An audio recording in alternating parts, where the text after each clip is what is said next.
नमस्कार मंडळी, कशात सगळे मजेत ना? तर तुमच्याकडे पण असंच वातावरण आहे का? तर मला कमेंट्समध्ये सांगा. आमच्याकडे खूप सुंदर असं वातावरण झालं आहे आणि पाऊस पण पडत आहे, म्हणजे थोडाफारच पडतोय, जास्त काही नाही. तर चला तर मग म्हटलं कांदा भजी करूया.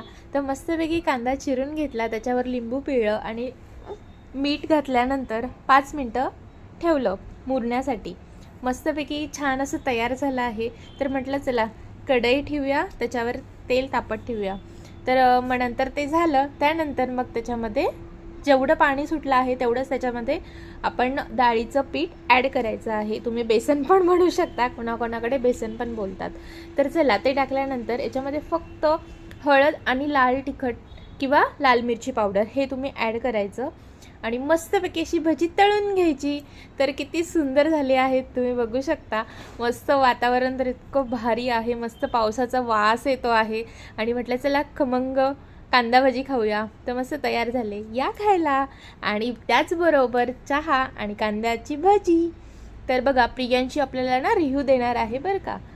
तर तिला पण खूप आवडतात, ती झोपेतूनच उठली होती. तर म्हटलं चल तूच टेस्ट कर आधी. आणि माझ्या पिल्लूनी मस्त टेस्ट केलं आणि तिला खूप आवडली कांदे भजी.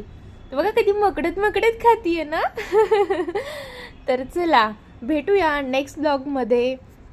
व्हिडिओ आवडला असेल तर चॅनलला सबस्क्राईब करा आणि व्हिडिओला लाईक करा आणि शेअर करा. बाय.